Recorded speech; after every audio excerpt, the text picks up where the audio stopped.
Hello,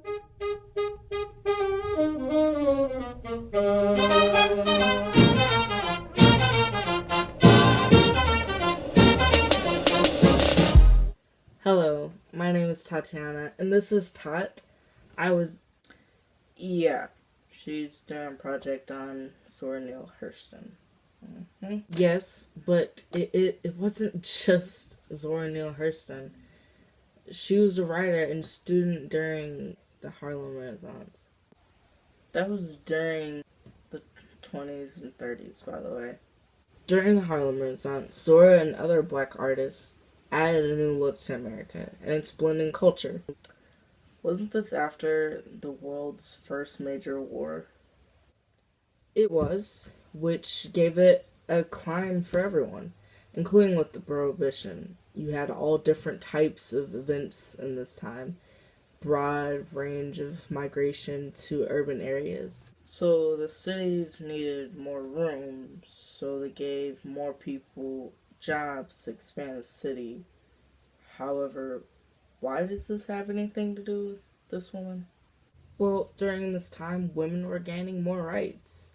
For example, 19th Amendment.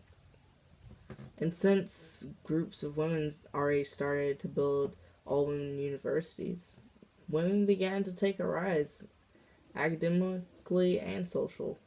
So power to women, right? No? Okay. Bullseye. Women were, even black women, were rising to educational standards and social, like Mamie Smith and her jazz band. They were able to be the first ones to publish a blues album with 75,000 sales.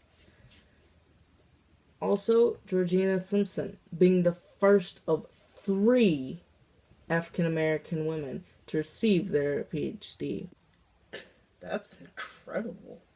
That is just the cream of the milkshake. What? Never mind. Alright. Let's start. Yay! Story time! In the start and end of war and through the roaring 20s, America was able to forge a new definition of culture. However, only in the Harlem Renaissance did America hold a fancy for both races, black and white, both in a collision of beauty and change. Is there a point to any of this? Plus, wasn't the Harlem Renaissance Hughes a poet? Yes, and Langston Hughes is most commonly known in the Harlem Renaissance. But he wasn't the only star. You don't say. Well, who else was a shining star back then? More like stars. Others like Langston Hughes played a key role in the chance of culture change. For example, Marcus Garvey, being an African American supporter of society change. Madam C.J. Walker, the first real black female billionaire with her genuine hair care products. The Empress, Betsy Smith, a famous blues singer.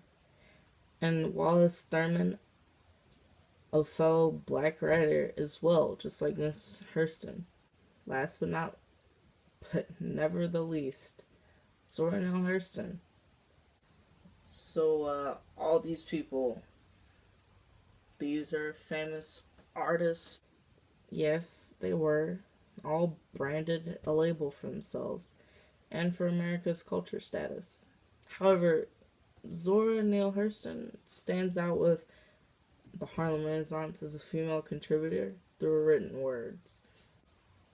Just a quick background on our unheard writer, please. Zora Hurston was born on January 7th, 1891, in Alabama. Her mother passed in her youth, leaving her and her sisters and brothers to be taken care of by their father, which later they moved to a city where her dad became mayor. Stepmother. After living with her cruel stepmother and father in Eatonville, Orlando, Florida, Zora went through a free high school education in Baltimore under a false age, which she was really considering herself to be 10 years younger than she really was. With the use of her side jobs and patron friends, she expanded her education all the way to Howard University and Barnard College.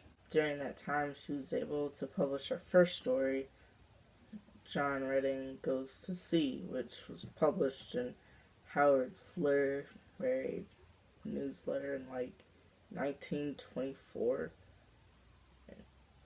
Then Drenched in Light was published in a journal called Opportunity. While at Barnard College, she studied anthropology with scholar and German-American author Franz Boas. In 1926, Zora went to Harlem for a field project on African-American culture swell. She was able to meet various people like Wallace Thurman, Marcus Garvey, and Langston Hughes. With her friendships,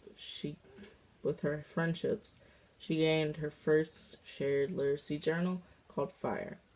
The stories in the book were made to show the everyday life of a black person and what would they go through in the Harlem Renaissance. Wait, let me guess. Like all other trios, the group fell out to financial problems. Definitely. Many African Americans called it vulgar and filed it as degrading for the race with its explicit topics.